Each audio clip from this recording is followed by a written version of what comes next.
नमस्कार दर्शकों, स्वागत है आपका फोर साइड्स टीवी में। मैं हूं आपके साथ आशुतोष और आज बात करेंगे हम बिहार में मतदाता सूची के विशेष हनन पुनरीक्षण पर आरजेडी नेता तेजस्वी यादव ने क्या कहा है।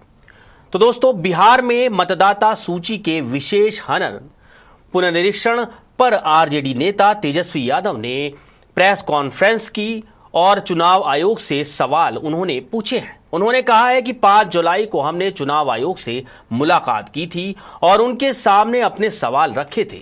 चिंता की बात यह है कि अभी तक हमें चुनाव आयोग से कोई स्पष्टता नहीं मिली है। आप सभी जानते हैं कि बिहार चुनाव आयोग केवल डाकघर की तरह काम करता है और उसे जवाब देने का कोई अधिकार नहीं है।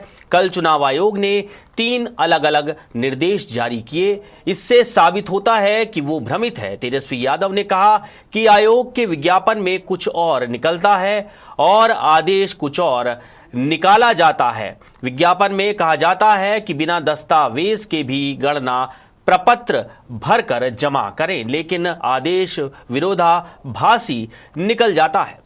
विज्ञापन और आदेश में भारी अंतर है। नया वोटर कार्ड बनाने के लिए फॉर्म 6 का मानक आधार कार्ड है, लेकिन पुनरीक्षण में आधार कार्ड आखिर मान्य क्यों नहीं है। आयोग हमारी शंकाओं का बिंदुवार जवाब दे, इसका राजनीतिक दुरुपयोग निष्पक्षता से रोकने का उपाय करे। तो भैया, अब जो है तेजस्वी यादव ने लेटर लिख दिया है और चुनाव आयोग से अपील की है कि भैया सिर्फ जो है आधार कार्ड ही क्यों नहीं मैंडेटरी है, आधार कार्ड के हिसाब से तैयार होना चाहिए सब कुछ।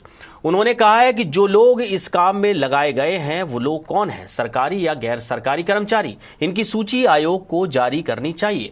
वहीं उन्होंने बिहार में अपने गठबंधन को लेकर कहा कि हमारा गठबंधन चुनाव आयोग की ओर से जारी विरोधाभासी निर्देशों और विज्ञापनों पर गहरी चिंता व्यक्त करता है। वहीं कांग्रेस ने कहा कि आयोग पूरी तरह से कंफ्यूज है, उसको समझ नहीं आ रहा है कि कौन सा निर्णय लिया जाए और कौन सा ना लिया जाए। उसने दावा किया कि बिहार में 9 जुलाई को चक्का जाम किया जाएगा और इस चक्का जाम में पार्टी के वरिष्ठ नेता राहुल गांधी भी शामिल होंगे। तो भैया, अब जो है राहुल गांधी भी शामिल होंगे, कांग्रेस भी इस चक्का जाम में शामिल होने वाली है। आरजेडी के आरोप को लेकर बीजेपी नेता सैयद शाहनवाज हुसैन ने कहा है कि चुनाव आयोग से पहले मतदाता सत्यापन नियमित था, लेकिन अब मनोज झा और महुआ मोइत्रा सुप्रीम कोर्ट चले गए हैं। इससे क्या फर्क पड़ता है? मतदाता सत्यापन लागू करना फायदेमंद होगा, क्योंकि इससे केवल वैध मतदाता ही पात्र रहेंगे। बिहार के मतदाताओं में कोई भ्रम नहीं है, लेकिन आरजेडी और कांग्रेस भ्रम पैदा करने की कोशिश करते हैं, खासकर मुस्लिम मतदाताओं में। ये लोग उन्हें डरा रहे हैं कि उनका वोट रद्द हो जाएगा। डरने की कोई बात नहीं है। तो भाई, बीजेपी दूसरी तरफ कह रही है कि डरने की कोई बात नहीं है, सबको वोट डालने का अधिकार दिया जाएगा। ये सत्यापन होना बहुत जरूरी है। तो दर्शकों, खबरों में आज इतना ही। आप बने रहिए और देखते रहिए फोर साइड्स टीवी।